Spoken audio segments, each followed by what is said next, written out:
Hello दोस्तों, स्वागत है आपका द वाइट कोट के एक नए एपिसोड में। मेरा नाम अनुज है और आज हमारे साथ में एक highly experienced dermatologist doctor Sumit Kaur, जो कि लाजपत नगर में प्रैक्टिस करती हैं। उनका खुद का प्राइवेट क्लिनिक है और आज हम जिस टॉपिक पे बात करने वाले हैं वो काफ़ी सेंसिटिव है और वो सेंसिटिव स्किन के बारे में।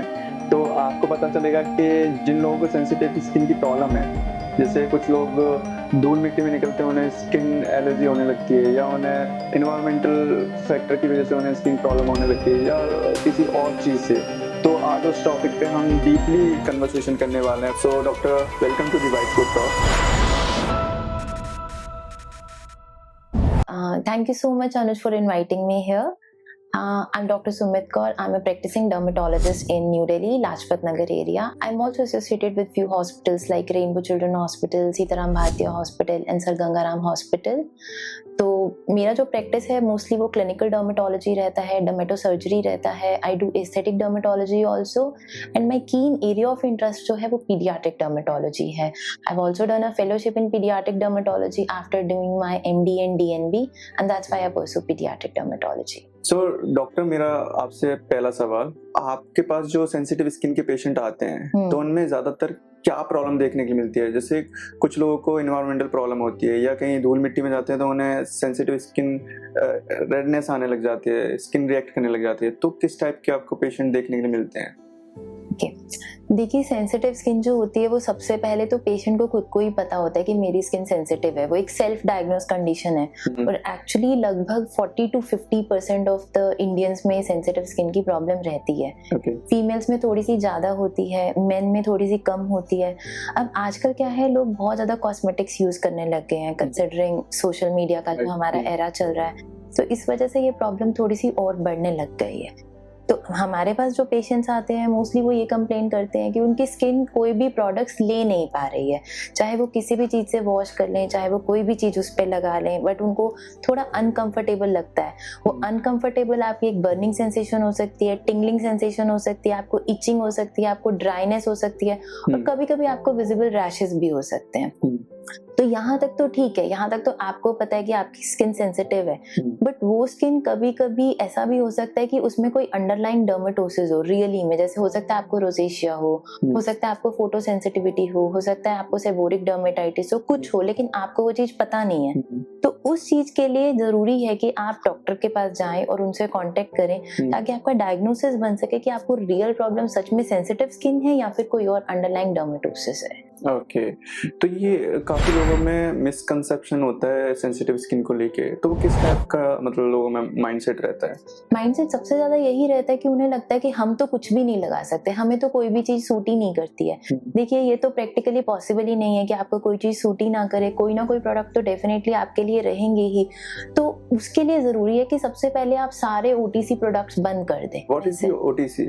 ओवर द काउंटर चीजें जो आपको मिलती हैं। ओके, ठीक है। सो डॉक्टर, काफी लोगों में मिसकंसेप्शन देखने के लिए मिलता है अराउंड दी सेंसिटिव स्किन। तो ये किन लोगों में सबसे ज्यादा देखने के लिए मिलता है? देखिए, किन लोगों में अगर हम बात करते हैं तो जैसा मैंने बताया कि जो हमारा ये 18 to 50 ईयर का एज ग्रुप है ना, स्पेशली वुमेन, उनमें ये ज्यादा मिलता है, क्योंकि यही लोग होते हैं जो सबसे ज्यादा कॉस्मेटिक प्रोडक्ट्स ट्राई करते हैं, मेकअप भी यूज करती हैं फीमेल्स। ठीक है, आजकल स्पेशली बहुत ज्यादा एक्टिव्स यूज करने लगे हैं लोग। जो भी आपका ग्लाइकोलिक एसिड प्रोडक्ट्स आ रहे हैं, सैलिसिलिक एसिड्स आ रहे हैं, नाइसिनामाइड, विटामिन C सीरम्स, तो बहुत सारे एक्टिव्स यूज करने की वजह से थोड़ा सा सेंसिटिव स्किन की प्रॉब्लम ज्यादा बढ़ गई है। और वुमेन में क्या होता है कि स्किन थोड़ी सी थिन होती है, एपिडर्मिस ही थिन होती है, थोड़े हार्मोनल चेंजेस भी आते हैं। तो इस वजह से इस एज ग्रुप में ये सबसे ज्यादा मिलता है। इसके अलावा थोड़ा सा जैसे एल्डरली लोग होते हैं, उनमें जेनिटल स्किन जो होती है उसकी सेंसिटिविटी ज्यादा बढ़ जाती है, नॉट द फेशियल स्किन। तो लोगों में मिथ्स क्या रहते हैं सेंसिटिव स्किन के अराउंड? मिथ्स काफी ज्यादा हैं सेंसिटिव स्किन को लेके। सबसे पहले तो लोगों को ये लगता है कि हमें कोई भी चीज सूट ही नहीं करती है, हमने सब कुछ ट्राई कर लिया। देखिए, ये तो नामुमकिन है, प्रैक्टिकली ये तो एक ठीक आंसर ही नहीं है कि आपको कोई भी चीज सूट ही नहीं कर रही है। तो आपके लिए कुछ ना कुछ प्रोडक्ट्स होंगे, और आजकल बहुत ज्यादा हाइपोअलर्जेनिक फॉर्मुलेशंस अवेलेबल हैं। तो एक सबसे बड़ा मिसकंसेप्शन ये है। सेकेंड पॉइंट, उन्हें ये लगता है कि अगर स्किन पे कुछ भी चीज हो रही है तो वो उनकी डाइट की वजह से हो रही है। और स्पेशली जो हमें आसपास इंडियन सिनेरियो में इधर उधर से एडवाइस मिलती रहती है, तो वो खुद को बहुत सारे अननेसेसरी डाइट रिस्ट्रिक्शंस लगा देते हैं, जिस वजह से आपको न्यूट्रिशनल डेफिशिएंसी होने के चांसेस और ज्यादा बढ़ जाते हैं। तो इसका आपको ध्यान रखना चाहिए कि आप ये ना करें, rather go to a doctor, find your right product. ऐसा देखिए कि अगर कोई नीचे प्रॉब्लम, आपको अंडरलाइंग प्रॉब्लम है, उसे फाइंड आउट करें, उसे सॉल्व करें। तो ये सेंसिटिव स्किन कुछ लोगों में बर्थ से होती है, मतलब जन्म से उनके सेंसिटिव स्किन की प्रॉब्लम देखने के लिए मिलती है? देखिए, एटोपिक डर्मेटाइटिस एक ऐसी कंडीशन है जो अब इंडिया में बहुत ही कॉमन हो गई है। तो एटोपिक डर्मेटाइटिस तो हमें बच्चों में ही दिखाई देता है, जनरली 6 मंथ्स के अराउंड हमें दिखने लगता है। तो उन लोगों के साथ ये होता है कि वो ड्राइनेस है, आपकी स्किन में जो नेचुरल मॉइस्चराइजिंग फैक्टर्स हैं उनकी डेफिशिएंसी है, जो हमारी लिपिड बाइलेयर जो हम बोलते हैं कॉर्नियोसाइट्स के बीच में, वो ठीक से बन नहीं रही है। ठीक है, तो उस वजह से उनको ड्राइनेस हमेशा रहती है। जैसे जैसे वो बड़े होते हैं, जैसे जैसे हमारा और प्रोडक्ट्स के साथ उनका एक्सपोजर होता है, तो कहीं ना कहीं रैशेस, एक्जिमा के चांसेस बने रहते हैं। तो डेफिनेटली वो बच्चों के पेरेंट्स को लगता है कि हमारे बच्चे की स्किन बहुत सेंसिटिव है, but that is majorly because of dryness. और हाँ, ऐसा होता है कि एटोपिक बच्चों में किसी भी तरह की एलर्जीज होने के, रैशेस होने के चांसेस हमेशा ज्यादा रहते हैं। ओके, सो अगर जिन लोगों को सेंसिटिव स्किन की प्रॉब्लम हो रही है और काफ़ी टाइम तक हो रही है, तो किस टाइप के प्रोडक्ट यूज़ करने चाहिए उन्हें, और उसका ट्रीटमेंट क्या है? तो हम पहले ट्रीटमेंट से बात करें, तो ट्रीटमेंट क्या है उसका? कि ट्रीटमेंट है, सबसे पहले तो हम ये देखें कि आपको सिर्फ सेंसिटिव स्किन है आइसोलेटेड, या आपको, जैसा मैंने बताया, कोई अंडरलाइंग डर्मेटोसिस है क्या।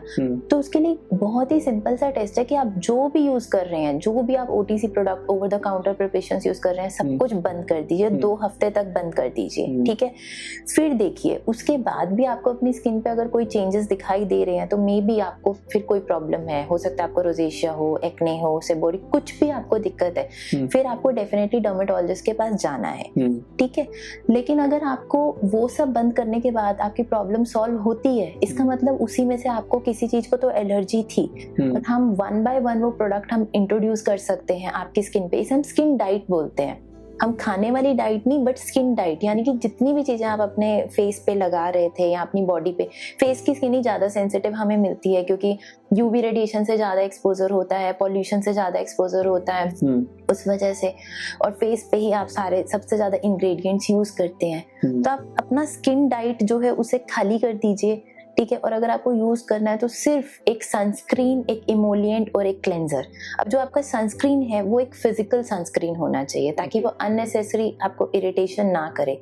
जो आपका इमोलिएंट है, जो आपका मॉइस्चराइजर है, वो भी एक bland, fragrance free, paraben free moisturiser होना चाहिए। बहुत अच्छा रहेगा कि अगर आप कोई ओटमील बेस्ड मॉइस्चराइजर यूज कर सकते हैं, तो क्योंकि उससे ऐसा देखा गया है कि आपके स्किन की हीलिंग जो है वो काफी अच्छी होती है, आपका जो बैरियर रिपेयर है वो काफी अच्छा होता है। ठीक है, और जो क्लेंजर्स हैं वो आप सोप मत यूज करिए, सिंडेड बार्स यूज करिए, आपका पीएच बैलेंस होना चाहिए स्किन के साथ।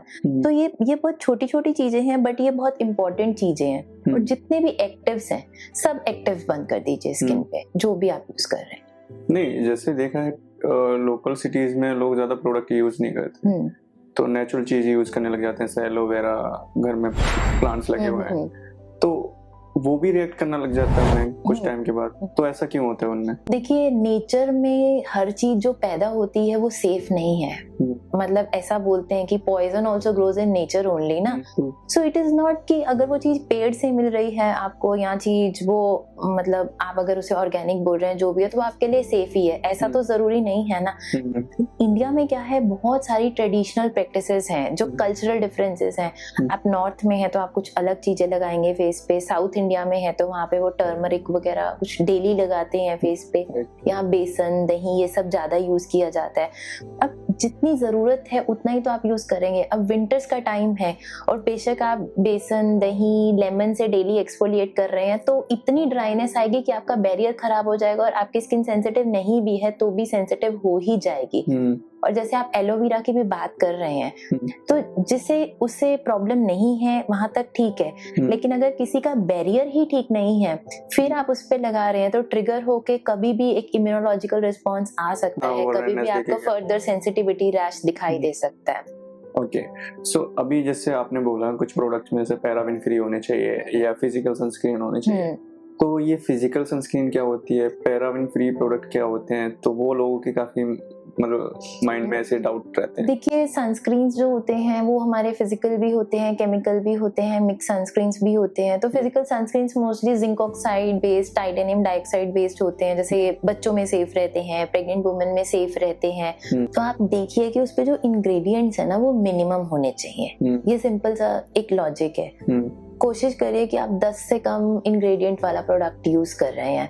फिजिकल सनस्क्रीन होगा तो उस पर वो zinc oxide based, titanium dioxide based रहते हैं, वो तो आपको पता चल ही जाएगा। इट्स मोस्टली मेंशन्ड कि this is a physical sunscreen. ऐसे ही आप मॉइस्चराइजर्स ले रहे हैं, उस पर लिखा होता है ये हाइपोएलर्जेनिक फॉर्मुलेशन है या डर्मेटोलॉजिकली टेस्टेड फॉर्मुलेशन है, वो आप यूज कर सकते हैं।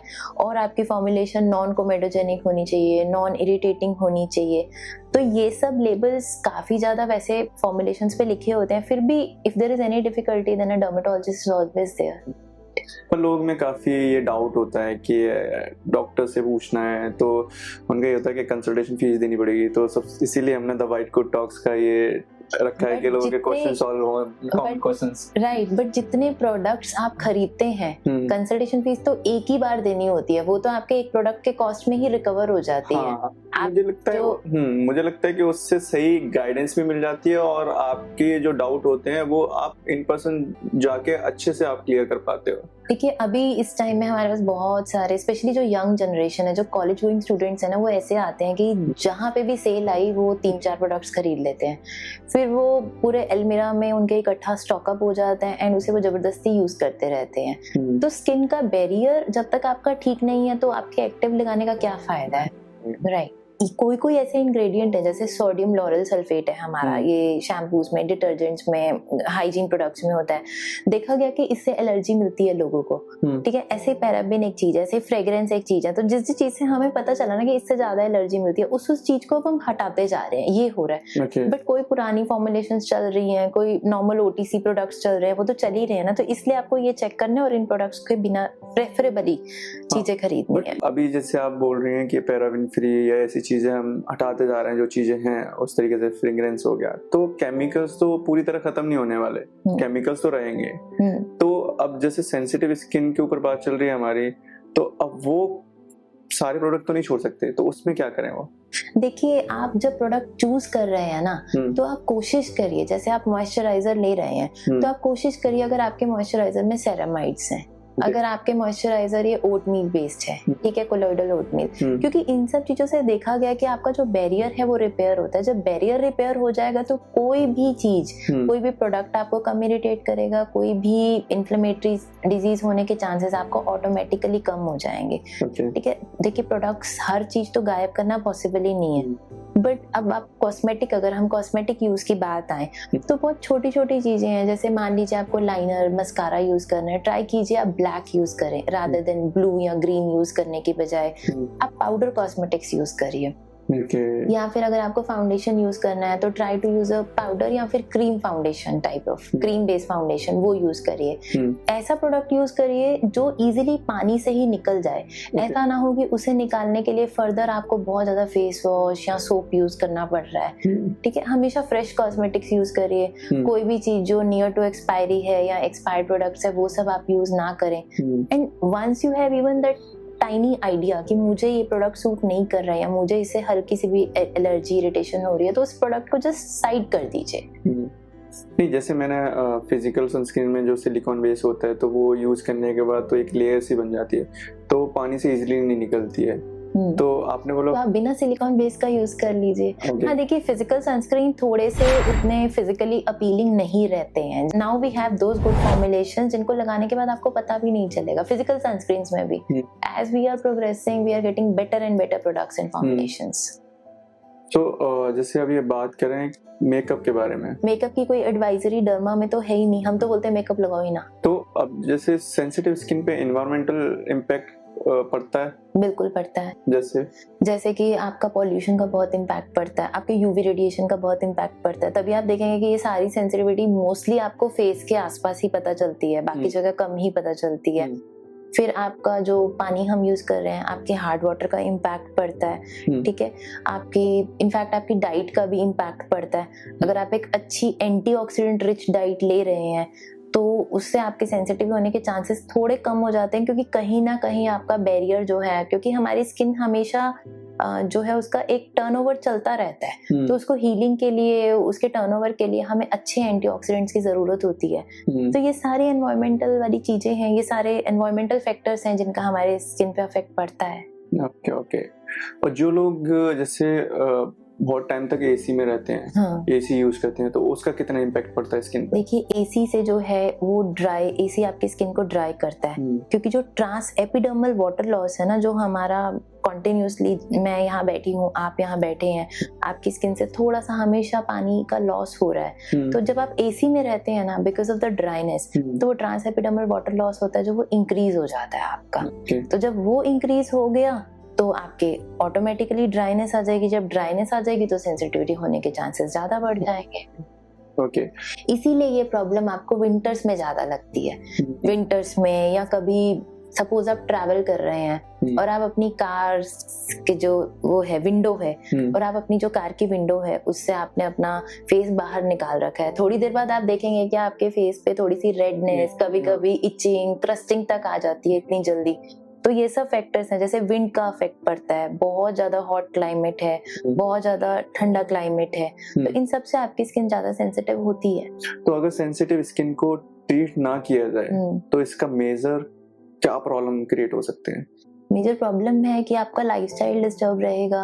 आप धूप में जाएंगे तब भी आपके फेस पे बर्निंग हो रही होगी, आप बैठे भी होंगे तो भी आपके फेस पे कुछ ना कुछ सेंसेशन, मतलब आप ऑल द टाइम अनकंफर्टेबल रह सकते हैं। ये तो इसलिए जरूरी है कि सेंसिटिव स्किन को प्रॉपर्ली डायग्नोज करके उसको ट्रीट किया जाए। अगर जैसे ट्रीट नहीं किया जाता तो क्या ये फंगल इन्फेक्शन में कन्वर्ट हो सकता है एक टाइम के बाद? नहीं, ऐसा नहीं है। फंगल इन्फेक्शन में कन्वर्ट तो नहीं होगा, बट अगर आपका बैरियर खराब है तो इन्फ्लेमेटरी जो डर्मेटोसिस रहते हैं ना, उनका चांसेस हो सकता है। मतलब ये हो सकता है कि पहले आपकी स्किन बस सेंसिटिव स्किन थी, अब आपको फोटो सेंसिटिविटी यानी कि धूप से, सनलाइट से सेंसिटिविटी भी डेवलप हो गई। आपको सर में डैंड्रफ था पर आपको फेस पे सेंसिटिव स्किन थी, तो आपको साथ में सेबोरिक डर्मेटाइटिस हो गया। तो अगर आप सेंसिटिव स्किन एज इन आपके बैरियर में अगर कुछ भी इशू है तो फिर आपको दूसरे स्किन कंडीशंस होने के चांसेस ज्यादा बढ़ जाते हैं।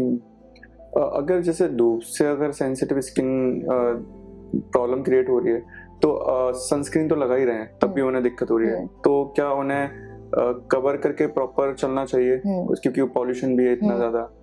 तो अब मैं जैसे पूछ रहा हूँ, सेंसिटिव स्किन में काफी लोगों को ना रेडनेस होने के बाद वो जाती ही नहीं काफी टाइम तक, तो उसका कारण क्या है? हो सकता है आपको रोजेशिया हो। अगर आपकी रेडनेस परसिस्टेंट है, आप उसे सेंसिटिव स्किन बोल रहे हैं, हो सकता है आपको रोजेशिया हो। ठीक है, तो हो सकता है आपको एक प्रॉपर फोटोडर्मेटोसिस हो, तभी तो उसका डायग्नोसिस जरूरी है ना। अगर वो रेडनेस परसिस्टेंट ही रह रही है आपको, जैसा मैंने आपको बताया कि आप वो 2 वीक टेस्ट कर सकते हैं कि आप सब कुछ छोड़ के देख सकते हैं, उसके बाद भी आपको प्रॉब्लम बने रह रही है, तो इसका मतलब कुछ ना कुछ अंडरलाइन कंडीशन है। सो डॉक्टर, जैसे विंटर आ रहा है तो काफी लोगों को उससे ड्राइनेस होने लगती है, सेंसिटिव स्किन है तो और प्रॉब्लम होती है, तो उसके बारे में थोड़ा कुछ बताना चाहेंगे हमें? देखिए विंटर्स में सेंसिटिव स्किन तो डेफिनेटली ज्यादा बढ़ जाती है क्योंकि ड्राइनेस हो जाती है आपको। तो जो मैंने आपको एडवाइस किया, जैसे सनस्क्रीन है, जैसे कि आपके मॉइस्चराइजर्स हैं, तो वो यूज करिए और बहुत अच्छे से यूज करिए। इनफैक्ट विंटर्स हैं तो आप बॉडी पे तो एक थिक इमोलिएंट भी यूज कर सकते हैं। देखिए जो कोलॉइडल ओटमील बेस्ड प्रिपरेशंस हैं वो इतनी ज्यादा कॉस्ट इफेक्टिव नहीं रहती हैं अगर आपको फुल बॉडी पे यूज करना है, क्योंकि वो थोड़ी एक्सपेंसिव रहती हैं। तो आप एक रूटीन ग्लिसरीन बेस्ड मॉइस्चराइजर, अपना पैराफिन बेस्ड मॉइस्चराइजर जो है वो यूज कर सकते हैं, फुल बॉडी पे यूज कर सकते हैं। सोप का यूज मिनिमम करिए, एंड जितना ज्यादा आप मॉइस्चराइज करेंगे उतना अच्छा रहेगा। अगर आपको थोड़ा सा भी स्किन पे इचिंग है तो कोशिश करिए कि जो आपकी फर्स्ट लेयर आप पहन रहे हैं ना स्किन पे, वो डायरेक्ट वुलन्स ना हो। आप कॉटन के कपड़े प्रेफर करिए। और जो आप फेस वॉश कर रहे हैं या फिर आप नहा रहे हैं तो बहुत ज्यादा गर्म पानी ना यूज करें। मेरा एक और सवाल है, जैसे फेयरनेस को लेके बहुत ज्यादा ऑब्सेशन है लोगों में, ठीक है? नॉर्थ इंडिया में अलग देखोगे आप, साउथ इंडिया में अलग देखोगे, और हमारे एक्टर भी कुछ इस तरीके से प्रेजेंट करते हैं उसे। तो उस पे आपका क्या ओपिनियन है? देखिए फेयर स्किन हेल्दी स्किन नहीं होती है। हेल्दी स्किन अलग होती है, फेयरनेस आपका कलर है वो बिल्कुल एब्सोल्युटली एक अलग चीज है। तो तो फेयरनेस को लेके ऑब्सेशन गलत है, क्योंकि जो हमारा स्किन कलर है, इंडियंस का स्किन कलर है, वो ऑलरेडी एक बहुत अच्छा कलर है। मतलब हमें इतना मेलानिन बनता है कि हमें बर्न नहीं होता है। इट्स वेरी रेयर कि हम बर्न होते हैं। मोस्टली हमें टैनिंग होती है, which is a protective reversible phenomena, जो कि ठीक हो जाती है। ठीक है, हमें स्किन कैंसर्स बहुत कम होते हैं एज कम्पेयर टू वाइट्स, जिनमें मेलानिन कंटेंट कम रहता है। तो सबसे पहले तो ये एक्सेप्ट करिए कि जो हमारा स्किन कलर है, इंडियंस का स्किन कलर है, वो एक बहुत अच्छा स्किन कलर है। दूसरा, फेयरनेस के नाम पे लोग ओटीसी केमिस्ट से लेके या फिर बहुत ज्यादा पार्लर से लेके क्रीम्स यूज करते हैं। तो डेफिनेटली जब आप यूज करते हैं, जो शुरू में 2-3 महीने आपको बहुत ग्लो दिखाई देता है, बट वो क्यों दिखाई देता है? क्योंकि उसमें डीपिगमेंटिंग एजेंट्स के साथ स्टेरॉइड्स रहते हैं। तो once they start using it, they keep using it, क्योंकि उन्हें लगता है कि मेरा फेस तो अच्छा हो रहा है। अब उससे वापस आने का कोई रास्ता नहीं है। अब आप धीरे धीरे आपकी जो स्किन है वो पतली होती जाती है, फोटो सेंसिटिव होती जाती है। By the time they reach doctor, it is already 2 to 3 years। और तब तक इतना ज्यादा पिगमेंटेशन हो चुका होता है वहां पे, उसे हम बोलते हैं स्टेरॉइड डिपेंडेंट फेसेस, और उसे ठीक करने में आपको 1 से 2 साल का समय लग जाता है। तो ये होती है एक फेयरनेस का जो ऑब्सेशन है, उसके बाद जो वो क्रीम्स है वो यूज करने की जर्नी। तो आई वुड सजेस्ट कि एक अच्छा सनस्क्रीन यूज करिए, मॉइस्चराइजर यूज करिए, अच्छी डाइट लीजिए, अच्छे एंटीऑक्सीडेंट लीजिए। उसके बाद अगर आपकी स्किन हेल्दी है, तब आप जो भी एक्टिव बेस्ड प्रोडक्ट्स हैं, जो भी पिगमेंट के लिए एजेंट्स हैं, वो आप यूज कर सकते हैं। लेकिन ये ऑब्सेशन गलत ऑब्सेशन है। जो आपकी स्किन है ना, उसकी टोन इवन होनी चाहिए। आपकी स्किन जो है, अगर वो लाइट रिफ्लेक्ट कर रही है, अगर वो ग्लो कर रही है, ठीक है, उस पे कहीं पे इचिंग, रेडनेस, एरिथमा नहीं है, then it is a healthy skin. The colour does not matter and we should accept our skin colour. Definitely आप जब स्ट्रेस में होते हैं, थोड़ा सा टोन डार्कन अप होती है, तो एंटीऑक्सीडेंट लीजिए, अच्छा खाना खाइए, सन प्रोटेक्शन करिए, सनस्क्रीन रिलीजियसली यूज करिए। It's a long way to take care of your skin. Okay, got it. And जैसे मैं स्किन केयर ट्रेंड के बारे में बात करना चाहूँ, तो उसे किस तरीके से अवॉइड कर सकते हैं? मतलब स्किन केयर अवॉइड, सबसे पहले तो मैं ये कहूंगी कि सोशल मीडिया पे जो इतने सारे प्रोडक्ट्स आपको मिल रहे हैं, उनको इतना बल्क में ऑर्डर मत करो, इतना अननेसेसरी यूज मत करो। और फिर ये होता है कि एक ने प्रोडक्ट मंगा लिया तो उसके सब फ्रेंड्स भी वही चीज मंगा लेते हैं। गर्ल्स में ये काफी देखने के लिए मिलता है, वो अपने नहीं, बॉयज में भी मिलता है। तो वो इतना अननेसेसरी आप ओवरलोड मत करिए अपनी कबर्ड को। फिर आपने मंगा लिया तो आप पे अननेसेसरी प्रेशर रहेगा कि मुझे तो यूज करना है। आपको रैश हो रहा है तो आप यूज भी करते रहेंगे कंटिन्यूअसली, बट वो रैश तो बढ़ता ही रहेगा ना। अब विंटर्स आ रही हैं तो सब रेटिनॉल यूज कर रहे हैं, तो रेटिनॉल बंद कर दीजिए, या वीक में 1 या 2 कर दीजिए, क्योंकि इतना ड्राइनेस कैसे फेस हैंडल करेगा। स्क्रबिंग एकदम बंद कर दीजिए। विंटर्स में तो it's a big no, summers में भी हम नहीं एडवाइस करते बहुत ज्यादा करने के लिए। और जैसे आजकल वो आइस डंकिंग का बहुत ज्यादा ट्रेंड है, तो नहीं, वो भी नहीं करना चाहिए, डेली तो नहीं करना चाहिए, because eventually it leads to dryness. उस टाइम डेफिनेटली आपको फ्रेश लगेगा थोड़ा सा, ठीक है, लेकिन बाद में तो it's, if you are doing it on daily basis, it is going to give you a lot of dryness. So all those things should not be done. जैसे बॉडी और स्किन देखा जाए तो जब ऑयल, मतलब मैं जब मंथ में एक बार अपनी बॉडी को पूरा प्रॉपर ऑयल का यूज करता हूँ, तो उसमें क्या होता है कि बॉडी पूरा ऑयल सोख लेती है। तो कितना हेल्दी है, कितना हेल्दी नहीं है वो? देखिए, जो बॉडी ऑयलिंग है वो भी एक ट्रेडिशनल इंडियन प्रैक्टिस है, ठीक है। वो एक तो मैं बोलूंगी, आप जो ऑयल यूज करते हैं ना, तो what people do is they add lot of things in the oil. जैसे कैम्फर एक बहुत कॉमन चीज है कि कैम्फर डाल लिया ऑयल में, तो लहसुन डाल लेते हैं कुछ लोग ऑयल में। विंटर्स आ रही हैं तो ये नहीं करना चाहिए, because these things are irritant. Okay, तो आप नॉर्मल ऑयल तो आप यूज कर सकते हैं, लेकिन ऑयलिंग करते टाइम एक चीज का आपको ध्यान रखना है। जैसे specially you are a male, ठीक है, तो मेन आर हेयरी, तो अगर आप ऐसे ऐसे करके ऑयल मसाज करते हैं तो आपको ऑयल फॉलिकुलाइटिस होने का बहुत रिस्क हो सकता है। तो आपकी जो मसाज है ना, it should be in the direction of your hair growth. तो once you have got folliculitis, तो फिर वो प्रॉब्लम हो जाएगी आपको। हाँ। तो मैं समर में रिकमेंड नहीं करूंगी आप ये करो, क्योंकि समर में इसका चांस डेफिनेटली और ज्यादा हो जाता है। विंटर्स में आप कर रहे हैं, ठीक है, लेकिन it should be in the, your massage should be in the direction of hair. Don't add anything else, any other irritants to your oil. और I would suggest कि coconut oil simple बहुत अच्छा ऑयल है skin के लिए, तो वो आप यूज कर सकते हैं rather than going for very fancy oils. क्योंकि इंडिया में लोग ज्यादातर मॉइस्चराइजर को ज्यादा प्रेफर करने की बजाय वो ऑयल अपना पूरी बॉडी पे यूज करते हैं. It's good. Only thing you should not be massaging like I said multiple times to and fro. That could be dangerous.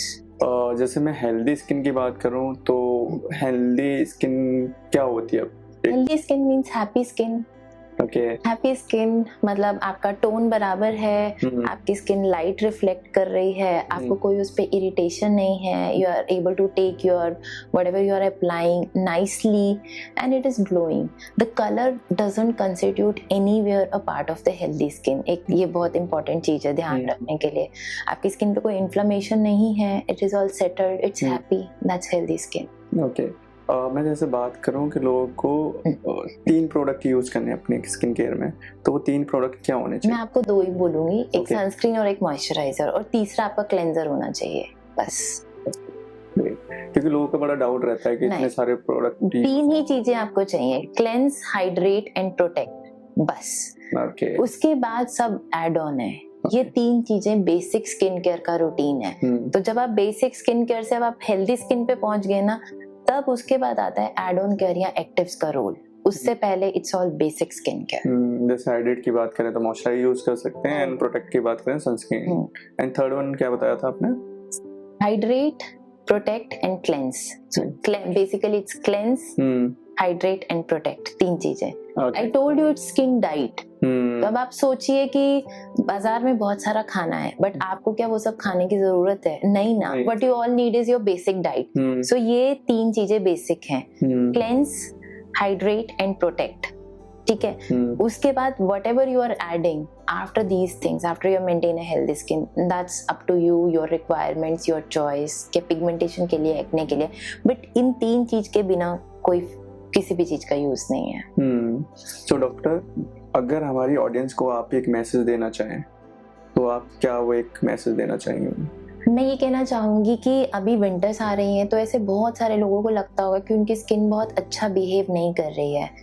तो जैसा मैंने बोला है, बस एक जेंटल सा क्लेंजर यूज करिए, कोई भी सोप ना यूज करें, एक फिजिकल सनस्क्रीन यूज कर लें और हाइड्रेट करें स्किन को, अच्छे से मॉइस्चराइज करें. सिंपल कॉस्ट इफेक्टिव मॉइस्चराइजर्स आते हैं, वो भी आप यूज कर सकते हैं, बट अच्छे से मॉइस्चराइज करिए. जितना हो सके unnecessary products, unnecessary active skin पे कम से कम लगाएं, और एक अच्छी डाइट लें, एक अच्छी एंटीऑक्सीडेंट रिच डाइट लें. ये सब करने के बाद भी अगर आपको कोई भी प्रॉब्लम है, then we are here as dermatologist. Thank you doctor.